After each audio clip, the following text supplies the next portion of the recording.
Hi all, welcome back to Sana's channel. എല്ലാവർക്കും സുഖമല്ലേ? ഇന്നത്തെ വീഡിയോ കടച്ചക്ക അഥവാ ശീമച്ചക്ക കൊണ്ടുള്ളൊരു മസാലക്കറിയാണ്. ചിക്കൻ കറിയുടെ രുചിയിൽ വെജിറ്റേറിയനും നോൺ വെജിറ്റേറിയനും ഒരുപോലെ ഇഷ്ടപ്പെടുന്ന രീതിയിലാണ് ഇത് തയ്യാറാക്കിയിരിക്കുന്നത്. വരൂ നമുക്ക് അതെങ്ങനെയാണ് ഉണ്ടാക്കിയിരിക്കുന്നതെന്ന് നോക്കാം.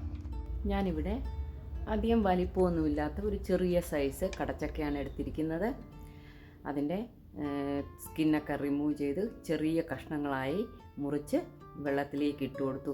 വെള്ളത്തിലിട്ടാൽ അത് കറക്കാതെ അതിൻ്റെ കളർ മാറാതെ ഇരിക്കും, അതുകൊണ്ടാണ് വെള്ളത്തിലിടുന്നത്. കഷ്ണങ്ങളെല്ലാം മുറിച്ച് കഴിഞ്ഞു. ഇനി ഒരു ഫ്രൈ പാൻ എടുക്കുക.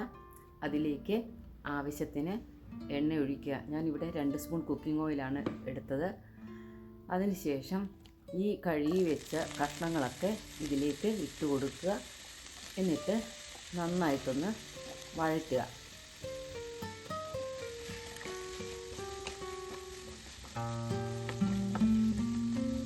കഷ്ണങ്ങളെല്ലാം ഒന്ന് വഴന്നു വന്നതിന് ശേഷം അതിലേക്ക് 1/2 സ്പൂൺ മഞ്ഞൾപ്പൊടി, 1/2 സ്പൂൺ മുളക് പൊടി, പിന്നെ കുറച്ചുപ്പ് ഇവയെല്ലാം ചേർത്ത് കഷ്ണങ്ങളിൽ പിടിക്കുന്നവരെ ഒന്ന് നന്നായിട്ടൊന്ന് ഇളക്കി കൊടുക്കുക.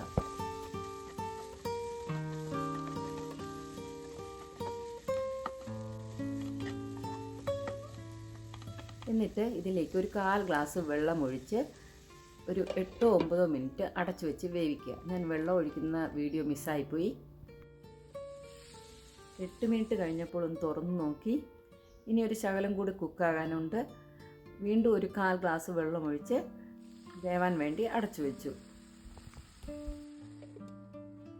ഇനി കറിക്കായി ഗ്രേവി തയ്യാറാക്കാം. അതിനായിട്ട് ഒരു പാൻ എടുത്ത് സ്റ്റൗവിൽ വെച്ചു.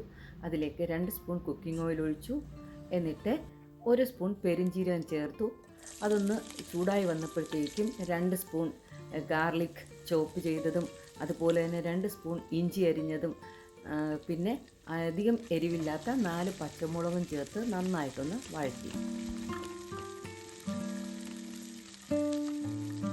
ഇവയെല്ലാം ചെറുതായി ഒന്ന് വഴന്നു വന്നതിന് ശേഷം 1 കപ്പ് സവാള സ്ലൈസ് ചെയ്തത് ചേർത്ത് കൊടുത്തു. ഏകദേശം 3 സവാള ഇതിനായിട്ട് ഉപയോഗിച്ചിട്ടുണ്ട്.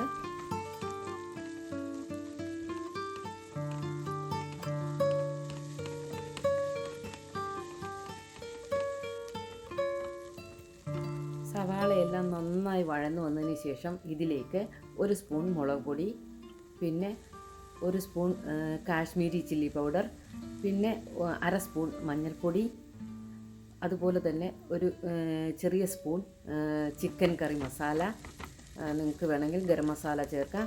ഇവയെല്ലാം ചേർത്ത് നന്നായിട്ടൊന്ന് വഴറ്റുക. മസാലപ്പൊടിയെല്ലാം നന്നായി മൂത്ത് വന്നതിന് ശേഷം അതിലേക്ക് ഒരു 1/2 കപ്പ് ചെറുതായിട്ടരിഞ്ഞ ടൊമാറ്റോ ചേർക്കുക. ഞാനിത് ഏകദേശം ഒരു 2 ചെറിയ ടൊമാറ്റോ എടുത്തിട്ടുണ്ടായിരുന്നു. ഇതിനോടൊപ്പം കുറച്ച് ഉപ്പും കൂടെ ചേർത്ത് വഴറ്റാൻ ശ്രമിക്കുക. കാരണം ഉപ്പ് ചേർക്കുമ്പോൾ ടൊമാറ്റോ പെട്ടെന്ന് വേവുകയും വെന്തുടഞ്ഞ് മസാലയെല്ലാം നന്നായിട്ട് മിക്സായി വരികയും ചെയ്യും. ഇനി ഇതിലേക്ക് കുറച്ച് വെള്ളം ചേർക്കാം. വെള്ളം ചേർത്ത് ഒന്നുകൂടെ ഒന്ന് ഇളക്കിയ ശേഷം ഒരു 5 മിനിറ്റ് കുക്ക് ചെയ്യാൻ വയ്ക്കുക.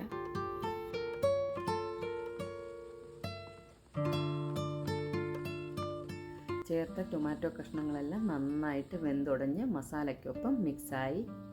ഇനി ഇതിലേക്ക് വേവിച്ച് വെച്ചിരുന്ന കടച്ചക്കയുടെ കഷ്ണങ്ങൾ ചേർത്ത് മസാലയെല്ലാം നന്നായിട്ട് ഇളക്കി കഷ്ണങ്ങളിൽ പിടിക്കുന്നവരെ മിക്സാക്കി കൊടുക്കുക. അതിനുശേഷം ഒരു 1/4 ഗ്ലാസ് വെള്ളം ഒഴിച്ച് ഒന്ന് അടച്ചു വെച്ച് വേവിക്കുക. മസാലയൊക്കെ കഷ്ണങ്ങളിൽ നന്നായി പിടിച്ചു. ഇനി ഇതിലേക്ക് അരിഞ്ഞു വെച്ച മല്ലിയിലയിൽ നിന്നും കുറച്ച് ചേർക്കുക. എന്നിട്ടൊന്ന് ഇളക്കി കൊടുക്കുക. കറി ഇവിടെ റെഡിയായി കഴിഞ്ഞു. ഇനി ഇതിലേക്ക് ചേർക്കേണ്ടത് ഒരു 1/4 കപ്പ് നല്ല കട്ടിയുള്ള തേങ്ങാപ്പാൽ ചേർത്ത് നന്നായിട്ടൊന്ന് ഇളക്കി കൊടുക്കുക. തേങ്ങാപ്പാൽ ചേർത്ത് കഴിഞ്ഞാൽ പിന്നെ കറി അധികം തിളപ്പിക്കരുത്, കാരണം ഇതിൻ്റെ രുചി നഷ്ടപ്പെടും. ബാക്കി വന്ന മല്ലിയിലയും കൂടെ ചേർത്ത് സ്റ്റൗ ഓഫ് ചെയ്യുക.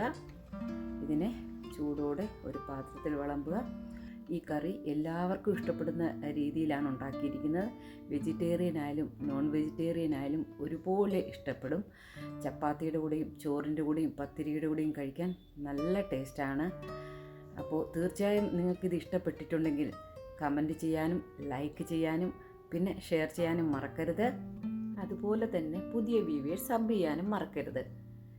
അപ്പോൾ ഒരു പുതിയ വീഡിയോ വരുന്നവരെ എല്ലാവരോടും ബൈ.